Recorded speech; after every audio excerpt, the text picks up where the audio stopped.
This series is dedicated to Brother Steve Coakley. Every time a black person is attacked under the guise of anti-Semitism, the terminology gets prostituted. The religious science gets manipulated, which means that somewhere for those who believe, they must arise to respond to those who are manipulating their beliefs. You with me? So that if the pastors believe this is their book, then we expect them to fight those who prostitute the book that they claim. Check? Okay. So we won't expect a black nationalist maybe to come with the argument over whether it was Abraham or Ashkenaz or Yafet or etc. He will make the argument from a different point of view.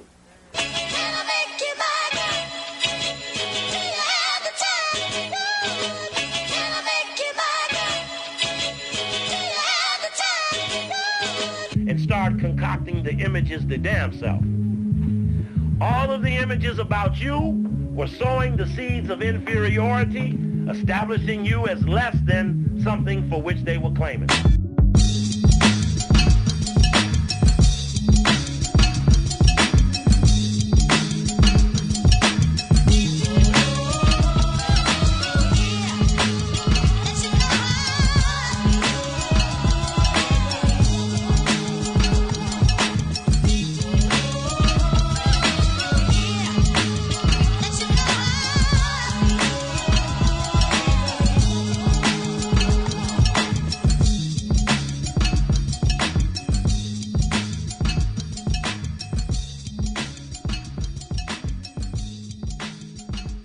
Impossible to overlook and beyond worth mentioning. The secret and hidden influence over the most prominent groups and people of so-called black society can rightfully be attributed to a small group of individuals.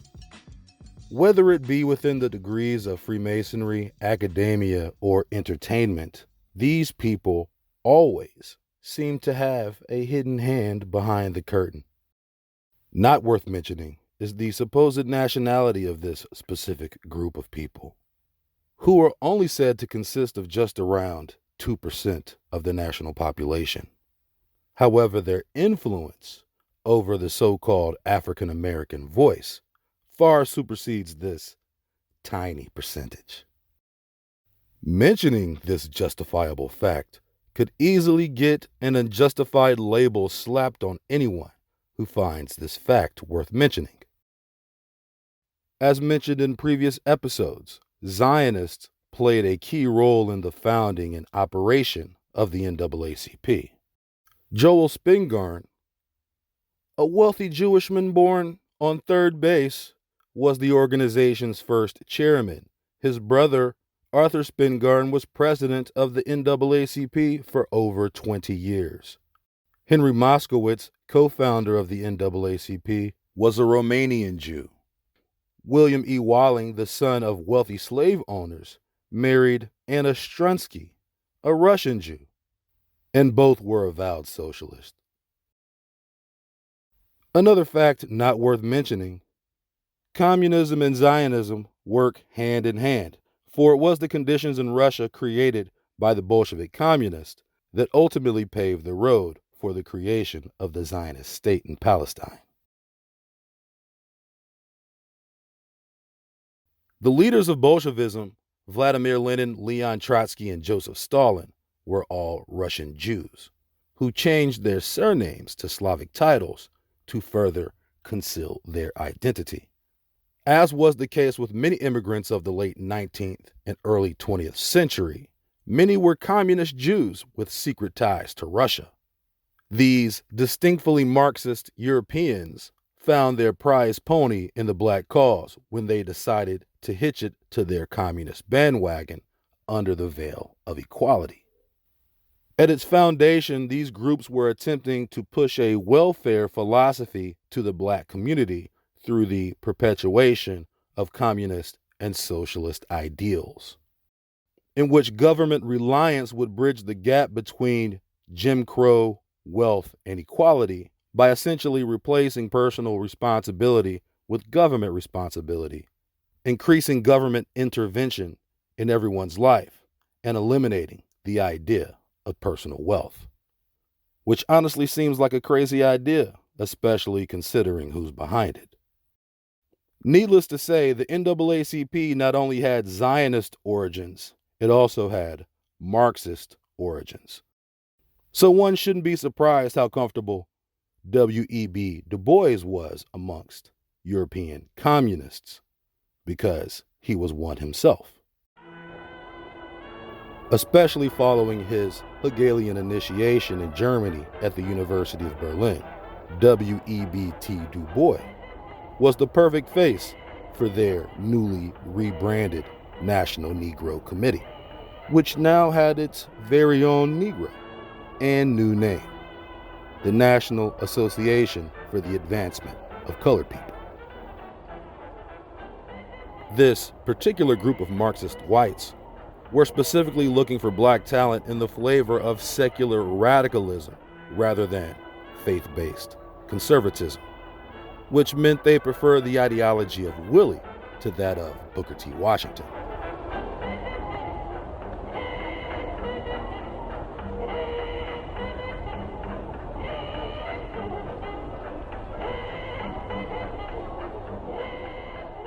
The founding and financing of the NAACP was almost entirely a Jewish enterprise.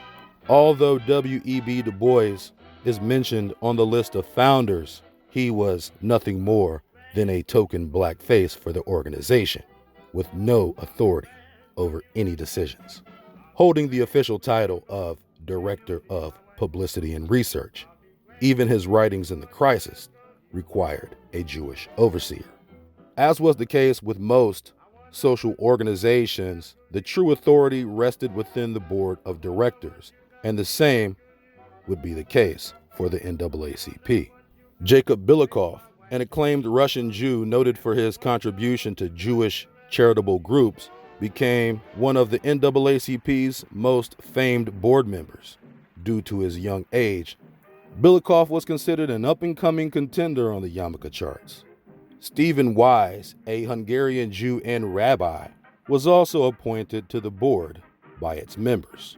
Stephen Wise was not an Orthodox rabbi, but a Reformed rabbi who, along with other Jewish leadership, lobbied President Woodrow Wilson in endorsement of the Balfour Declaration in 1917 and the creation of a Zionist state in Palestine. Jacob Schiff, one of the wealthiest and most significant Jewish aristocrats in American history, was also on the board of directors. Born into German Jewish nobility to one of the oldest rabbinical bloodlines in Europe, Schiff headed a New York banking empire from Wall Street, presiding over National City Bank of New York, Equitable Life Assurance Company, Wells Fargo, and Union Pacific Railroad. His father Moses had been personal broker for Nathan and Salomon Rothschild in Frankfurt, Germany. And according to the Bavarian Grapevine Archive of Judengasse, the Rothschilds and the Schiff families even shared the same home back in Frankfurt. After the death of Moses, Jacob moved to New York and joined fellow German Jewish bankers Abraham Kuhn and Solomon Loeb, eventually running one of the most profitable investment banks in New York, long before becoming the star board member of the NAACP.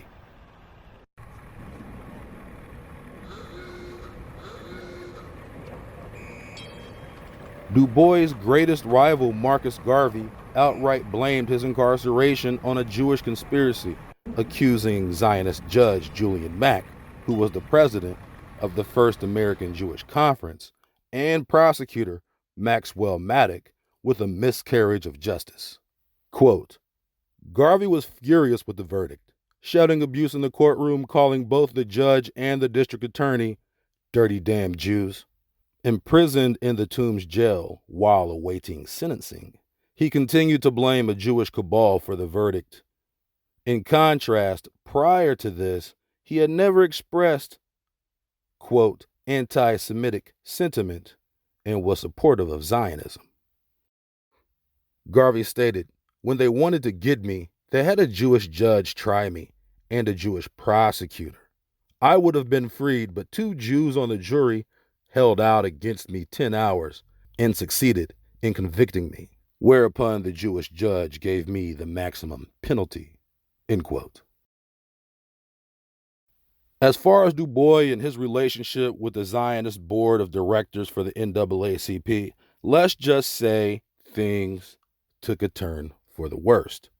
Willie faced some opposition for his description of a specific type of slave trader in the South during his compilation of the Souls of Black Folk.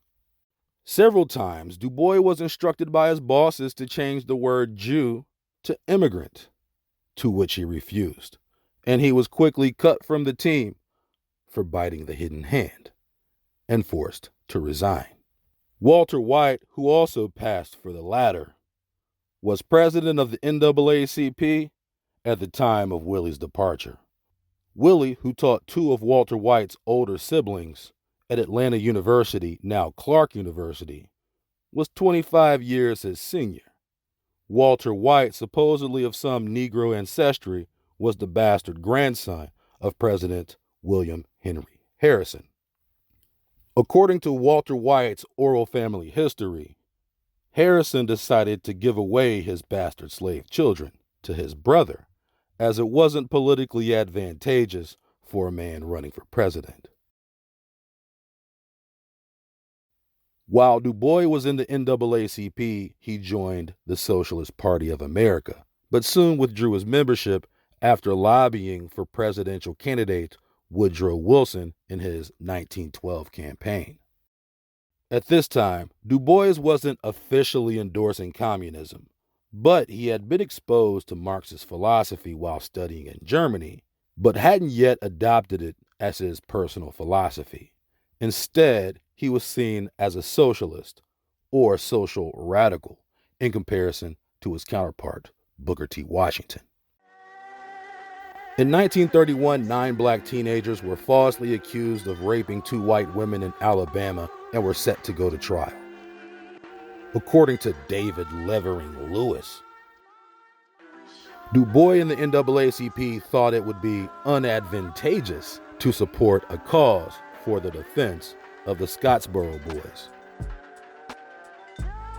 With the NAACP fumbling the ball, the Communist Party recovered the ball and drafted a Jewish Communist Dream legal defense team that included names like Joseph Brodsky, Irving Schwab, Samuel Leibowitz, Alan Taub, Joseph Tauber, Elias Schwarzbart, Carol Weiss, and Sidney Schreiber. Holy Jewy!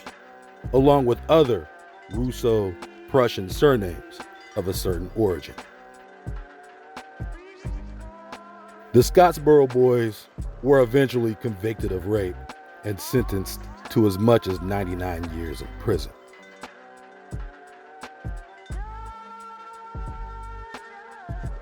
However, most had been released on parole by the mid-1950s.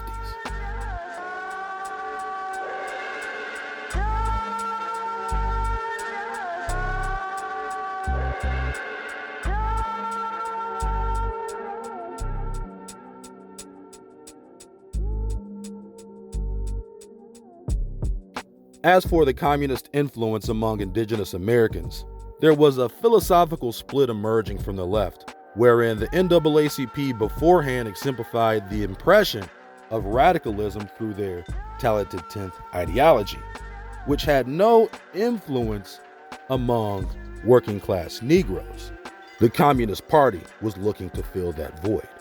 With the willingness of the Communist Party to challenge the courts on behalf of working-class Negroes, the Communist Party began siphoning off the more extreme left of the NAACP's support base. Now, all of a sudden, so-called Negroes were dropping the NAACP and flipping communist, essentially switching one set of Jews for the other, the Zionists for the communists. A two-headed eagle, or possibly a snake, intrinsically interconnected to one another.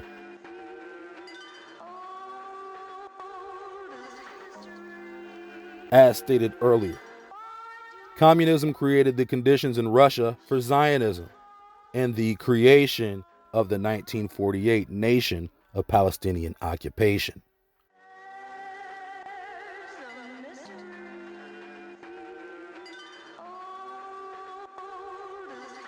The communists were something that the NAACP couldn't be: a white face.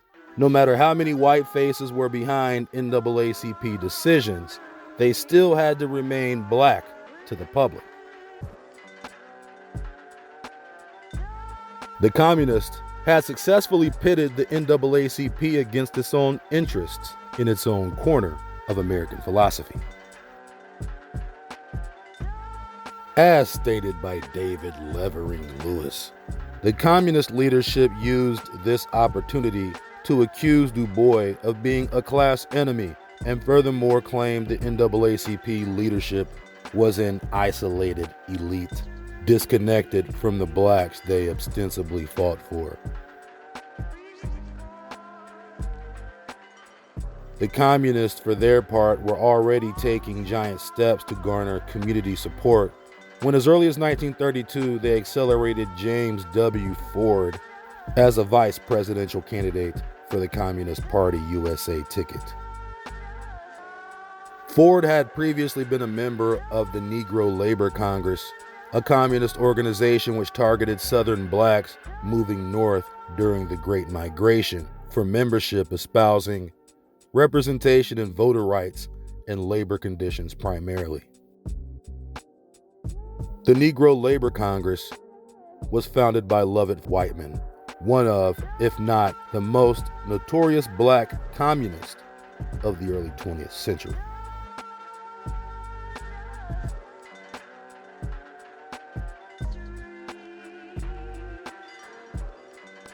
The document reads, Death Certificate, January 13, 1939.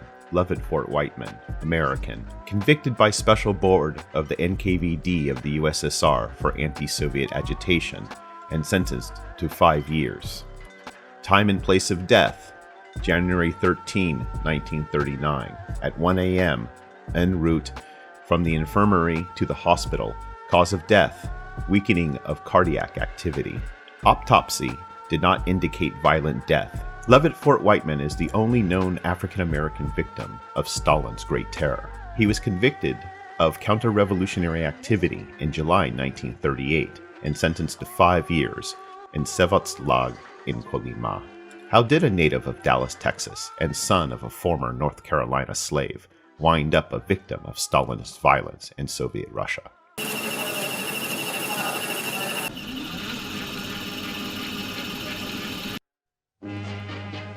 Born on December 3, 1889, Lovett Fort Whiteman was one of the most important African-American communists in the 1920s. Dubbed the reddest of the blacks by Time magazine in 1925, he was an early communist convert as one of the first African-Americans to join the American Communist Party and national organizer of the American Negro Labor Congress. In a letter signed James Jackson, Fort Whiteman wrote to W.E.B. Du Bois about his time in Russia in 1924. July 15th, 1924. Dear Sir, this letter comes from a village deep in the heart of Russia. I am an American Negro, a native of the South, here in Russia making a study of social conditions. The above-named village is the seat of the summer of colony of the University for Eastern Peoples located at Moscow. One must visit Russia to understand and appreciate the many beautiful social developments which are taking place in this strange land. Here at this colony are students from all darker races, all except that of the Negro. I am daily asked why no Negroes have come. There is a perfect spirit of internationalism here. Here, life is poetry itself. It is the Bolshevik idea of social relations and a miniature of the world of tomorrow. Very truly yours, James C. Jackson. Visiting the Soviet Union in 1926, W.E.B. Du Bois himself proclaimed, If what I've seen with my eyes and heard with my ears in Russia is Bolshevism, I am a Bolshevik. By 1935, there were rumors that Fort Whiteman was trying to leave the USSR illegally. These were followed by a series of denunciation letters written by William Patterson, another African-American communist in Moscow. Patterson would go on to become a prominent participant in the civil rights movement in the 1950s and 1960s. January 17th, 1936. To the Anglo-American Secretariat. Comintern. Comrade Randolph. I do not know of Whiteman's relation with other Negro comrades here.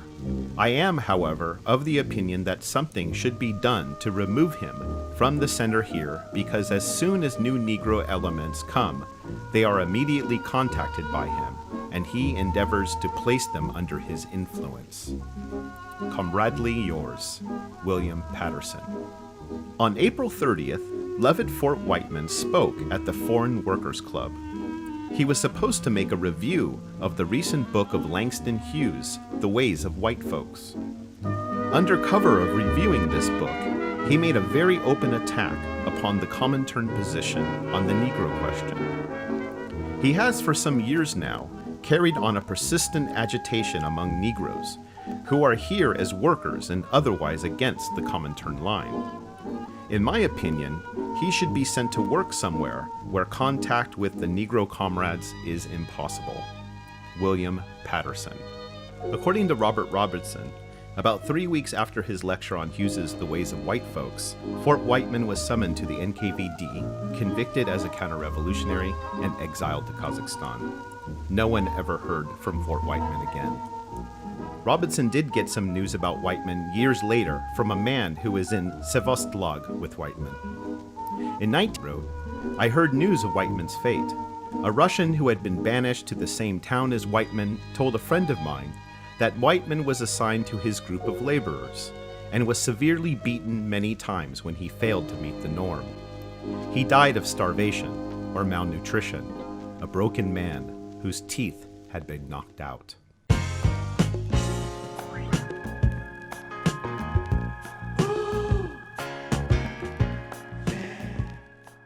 Although Du Bois had expressed socialist and even communist sympathies and affinities throughout his career as a Boulè boss journalist, he tried to keep a Commie hair's glare from branding himself with the official sickle. He could sell to Russia and see real communism and end up like Lovett, or curb his subversion and continue giving that Willie tutelage to 20-year-old green-eyed mulattoes who pursue good grades and slob knobs to get recommendation letters for city jobs. For Willie, the choice was simple. He would assert several times, in many ways, in no way, shape, or form was he involved in any commie niggerdom. Sir, listen, I'm gonna make this clear. I'm in no way, shape, or form involved in any niggerdom. You understand? The problem was, Du Bois was involved in excessive amounts of commie niggerdom, according to the FBI. Willie was hanging out with all the dope communists, Langston Hughes, Paul Robeson, Russian white bitches, drinking white Russians, straight jet lag on trips to Russia, possibly boat lag, on Russian boats with Russian hoes. And the FBI was straight hating. Willie was indicted for subversive activity along with other colleagues at the Peace Information Center. However, the case was eventually dismissed and Willie was not convicted of espionage. But his passport was taken, leaving mad, disappointed bitches in Lithuania.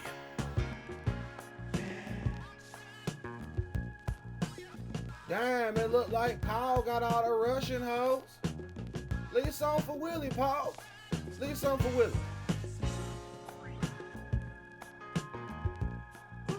Around the same time, after the end of the Second World War, known as the Red Scare, tensions were heightened due to widespread Cold War anti-communist sentiment and rumors of the Soviet Union using American citizens as agents of counterintelligence.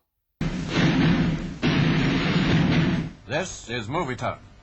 Leslie Mitchell reporting.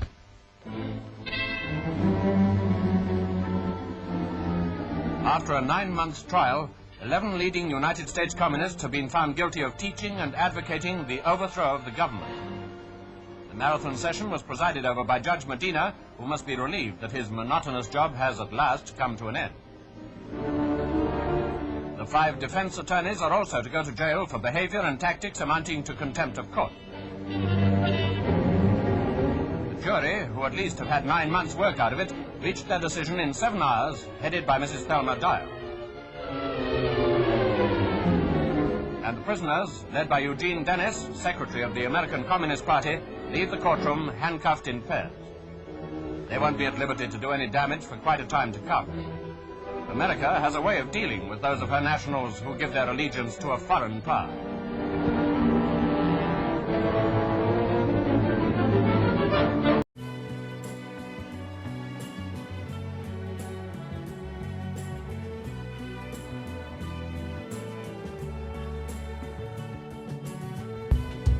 The trial of Ethel and Julius Rosenberg brought these tensions to the forefront of the American justice system and its stance on those people it finds to be traitorous.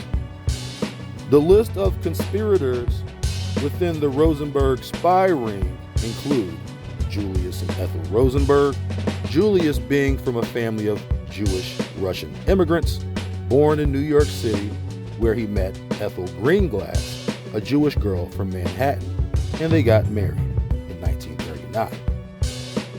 Julius was recruited by high-ranking members within the Soviet Communist Party when he was an engineer for the Army Signal Corps, and when the Soviets and the US were allies. He later recruited Ethel's brother, David Greenglass, who was actually working on the Manhattan Atomic Project at the time.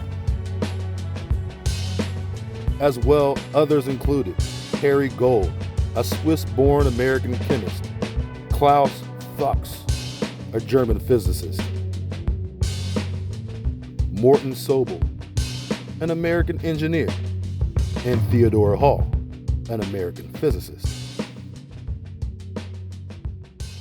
David Greenglass claimed to have sketched the Nagasaki bomb's inner workings for Julius. His sister Ethel was said to have typed out his 10-page description. Within 2 years of the end of the war, relations between the victors had deteriorated so much that the Russians blockaded Berlin. The Allies responded with an airlift, which kept the non-communist part of the city alive. As an iron curtain fell across Europe, the Yakolev network ceased operation. The Western Allies now prepared to resist communism, and general anti-communist feeling in America increased as the Chinese communists, led by Mao Zedong, took control of that vast country.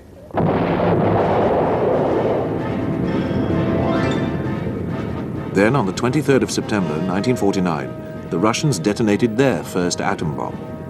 This was 3 years earlier than the West had expected, and the members of the dispersed spy ring knew it could only have come about so soon through their efforts.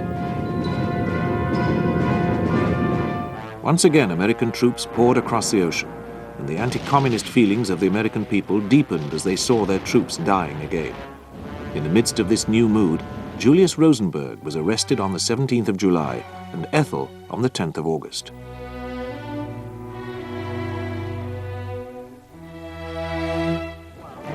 Another courier in the Yakolev spy ring, Morton Sobel, fled to Mexico but was brought back.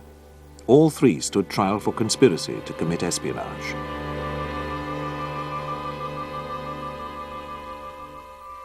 David Greenglass and Harry Gold pleaded guilty and agreed to give evidence, so were not tried with them. In return for also giving evidence against the Rosenbergs, Ruth Greenglass was not prosecuted at all. In March 1951, the trio pleaded not guilty at New York's federal courthouse. The most telling evidence against them came from David Greenglass and his wife Ruth. David testified that his sister typed his analysis of the atom bomb, which Julius had called very good. Julius denied everything. He didn't know where David was stationed. He had never given him money or seen his sketch of the bomb. Ethel testified that everything her brother and his wife had said was false. She was a loyal citizen. Harry Gold gave evidence that he picked up envelopes from Fuchs and the Green Glasses in New Mexico. He told David that Julius sent me and received what Greenglass called the secret of the atom bomb. The Rosenbergs' attorney, Emanuel Bloch, inexperienced in criminal cases, presented what was, by general consent, a poor defense. In contrast, prosecutor Irving Sapol impressed the jury with his charge that the Rosenbergs have magnified their treachery by lying here. On the 29th of March, after one night of deliberation, the jury found the Rosenbergs and Sobel guilty of conspiring to commit espionage. Judge Irving Kaufman told the Rosenbergs, "Your conduct in putting the A-bomb into the hands of the Russians has already caused the communist aggression in Korea."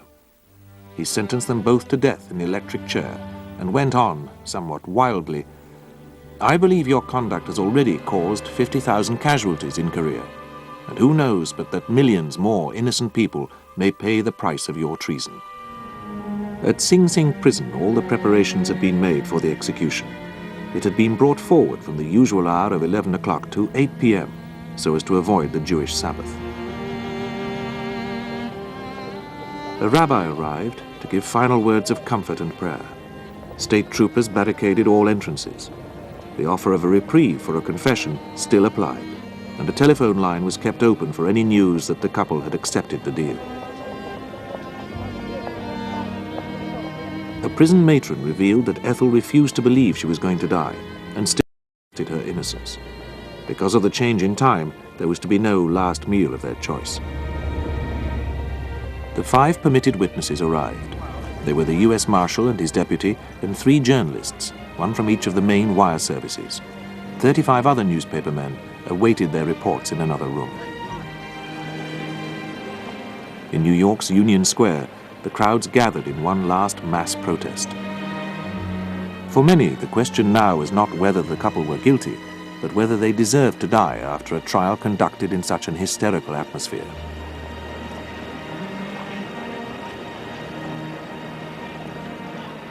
At the prison, Julius and Ethel were saying a last farewell to each other.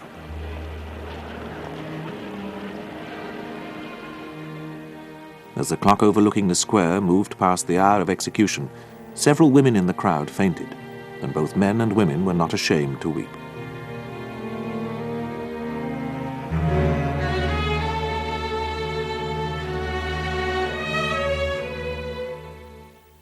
Julius had been the first to go into the death chamber.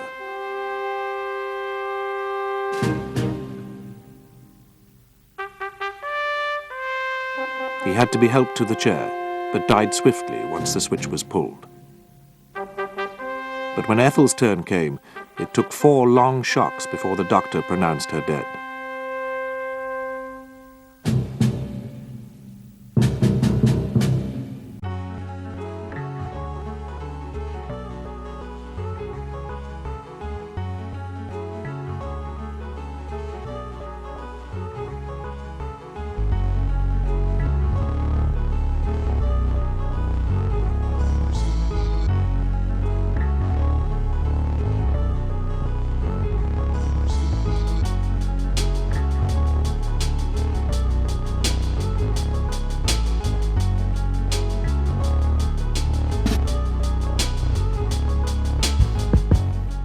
A common thing among communists, other than the obvious ethnicity, was atheism. Within communist philosophy, there was no room for religion or extra room for property, food, or shelter without the government deciding everyone's fair share. As opposed to socialism, where the government controls major industry, people can still own personal property and religious freedom is tolerated. The socialist ideology was conceived as a bridge between capitalism and communism. But practically speaking, how could one own anything if everything you own is limited by the government? At a certain point, even a person's thoughts become property of the state. eminent domain, a free distribution of your contribution without restitution, the elimination of free speech, and personal protection. The line between communism and universal slavery is a thin one indeed.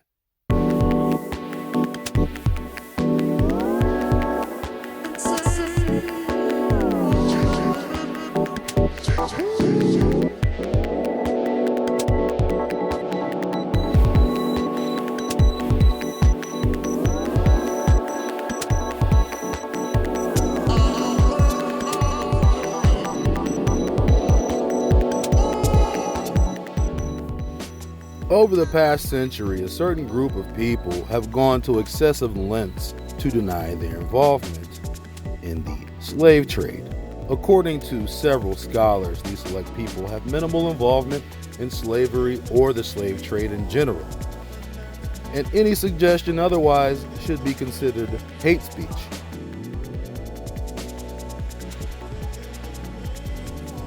It has often been quoted that these people, if they had actually owned a slave, in practice treated their slaves better than their average white Christian counterparts.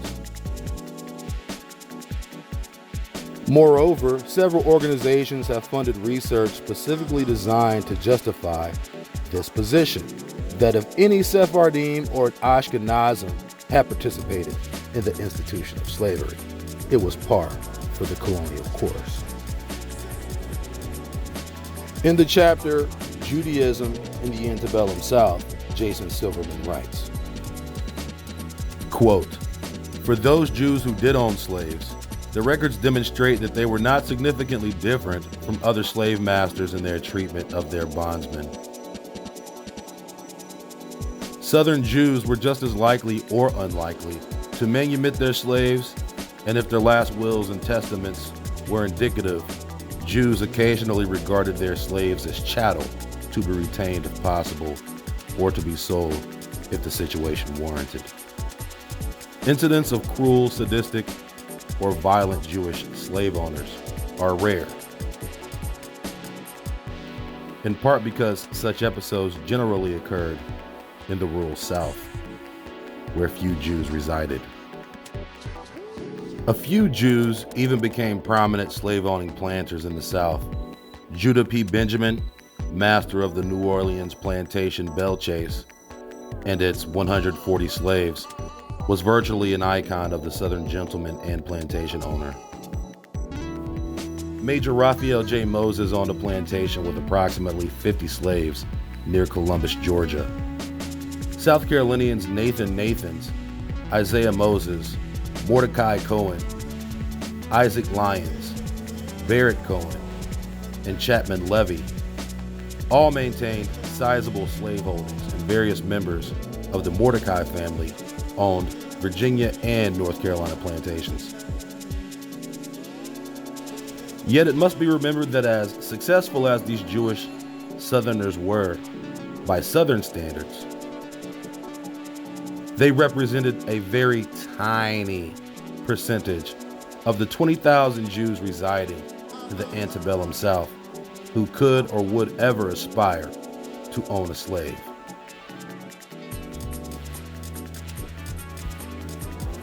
About 5,000 Jews owned one or more slaves, about 1.25% of all the slave owners in the antebellum South. End quote. Judaism in the Antebellum South. Jason Jewishman.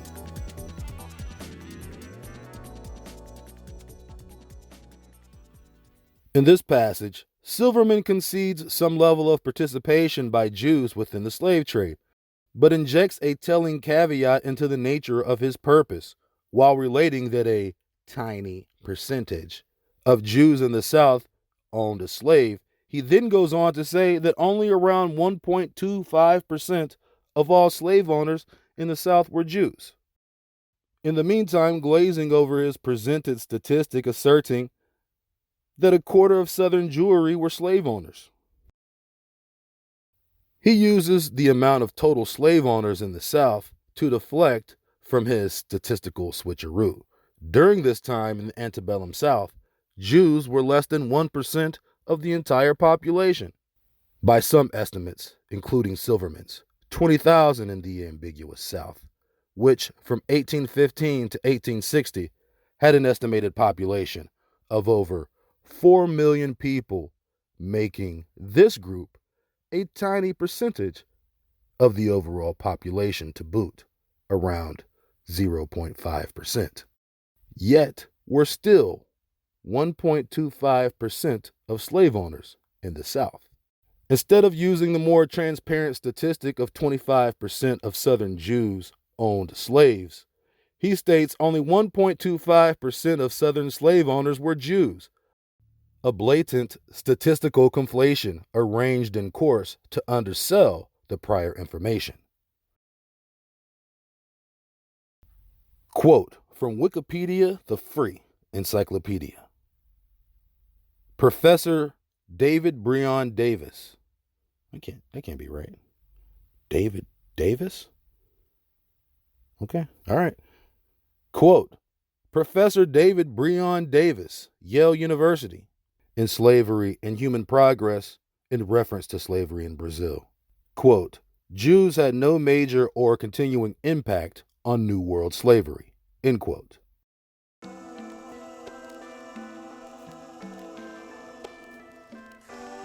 The first synagogue in the Americas was built in Recife, Brazil, in 1636. According to American author Adam Smith in his seminal work, The Wealth of Nations, he states, Portuguese Jews built a Brazilian sugar empire. The question is, off the backs of whom? Ironically, the book Jews in Colonial Brazil records the rich history of secret Jews, known in the book as New Christians, from their earliest recorded dates of immigration to Brazil, beginning in the early 1500s. In reference to slavery in Brazil or anywhere in the Americas, this statement is explicitly false.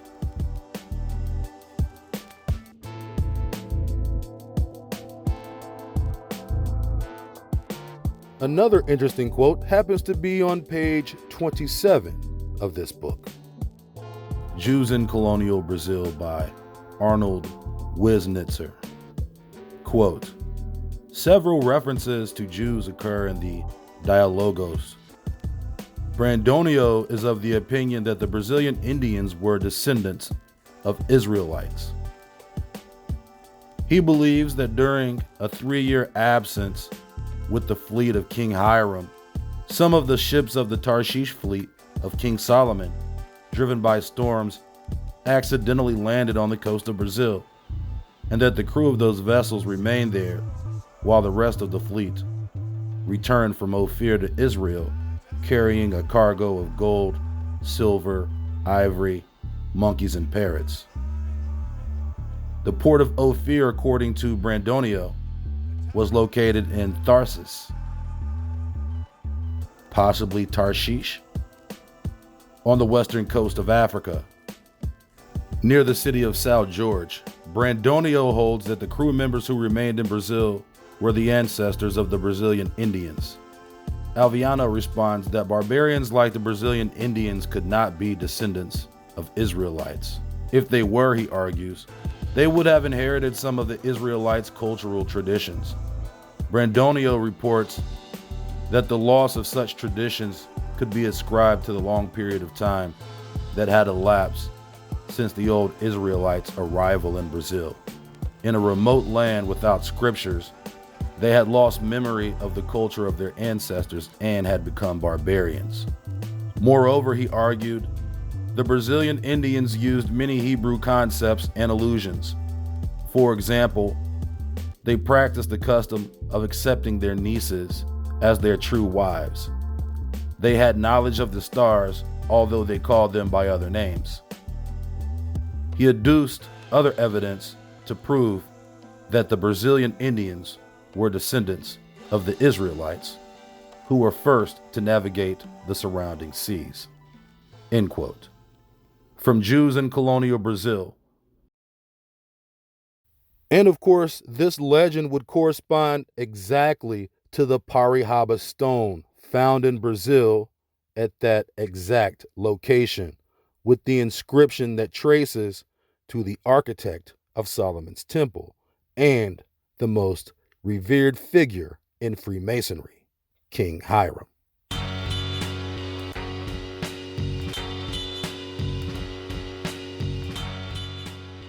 Bertram Korn, a decorated Navy rabbi, states all the Jewish slave traders in all the southern states and towns combined did not buy and sell as many slaves as did the firm of Franklin and Armfield, the largest Negro traders in the South. Once again, another deceptive quote used to disregard a fact with an irrelevant counterpoint, using Franklin and Armfield as the cornerstone of their premise. Franklin and Armfield was created in 1828, 20 years after the Atlantic slave trade ended by law, which means the approximately 400,000 so-called Africans brought to North America came before the creation of Franklin and Armfield, who was no doubt trading in Americans captured in the War of 1812.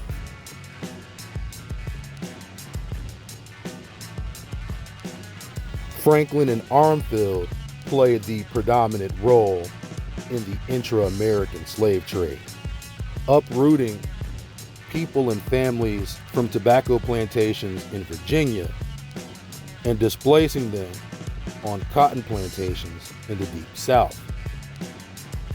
Having operations in Alexandria, Virginia, New Orleans, and Natchez, Mississippi, and apparently zero Jewish connections.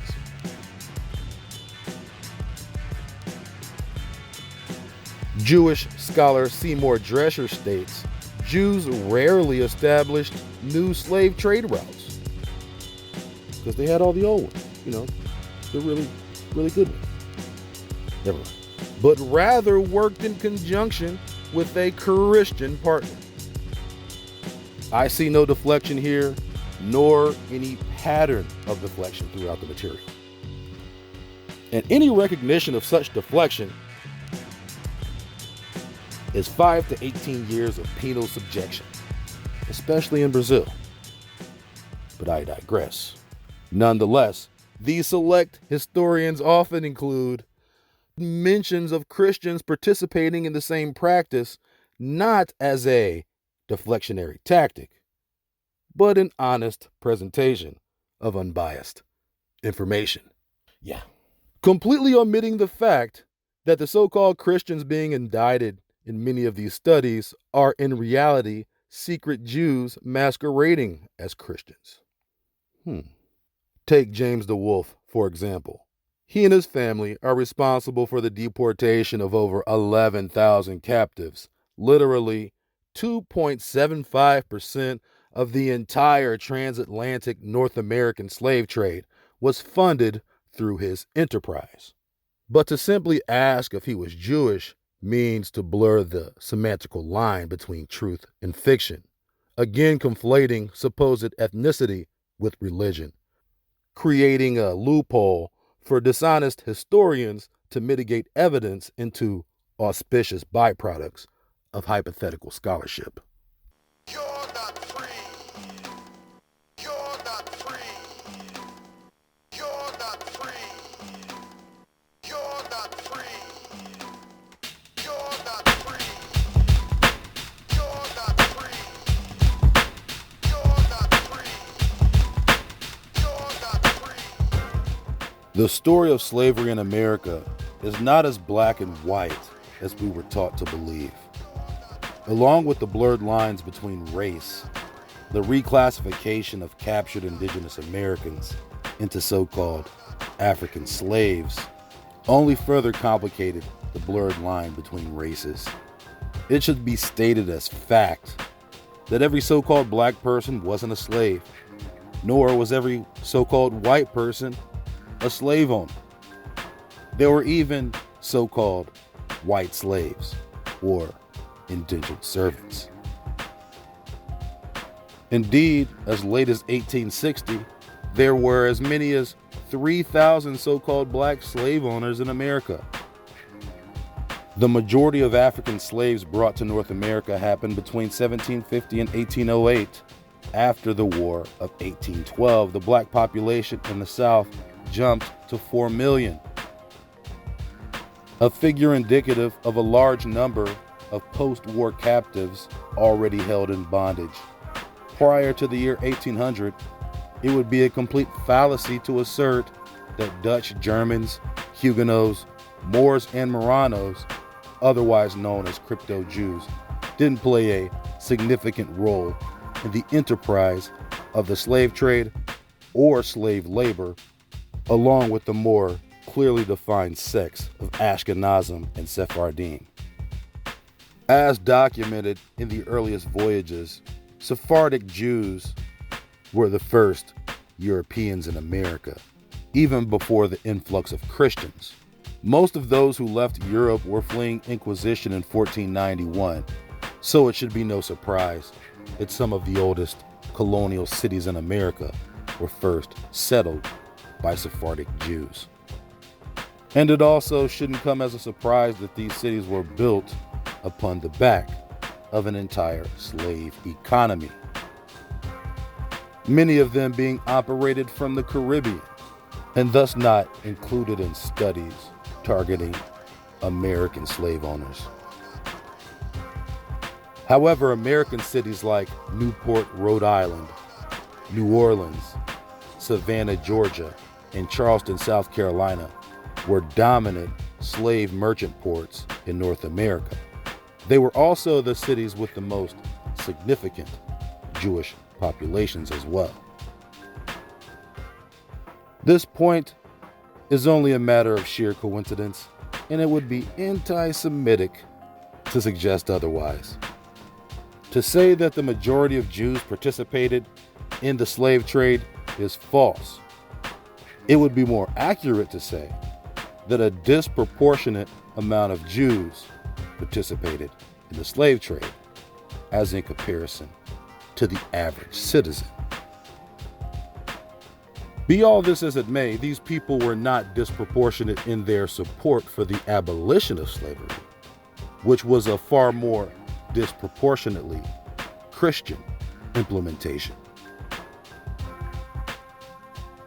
The old families of colonial jewelry had been established centuries before the Emancipation Proclamation and had no public inclination to turn their cheeks away from the profits generated by free labor. One could even argue that the abolition of slavery was a Christian-backed ploy to level the playing field between the have and the have-nots. But even after the abolition of slavery, indigenous Americans were being exploited in a system of debt peonage. According to Du Bois, one such case of many included a Russian Jew in Georgia who finessed black sharecroppers out of land and into perpetual servitude. It is only fitting that communism is a product of the same bloodline.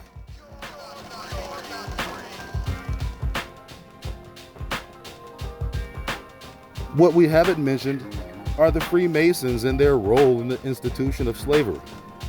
Maybe we'll actually get to that on the next episode of Boulè.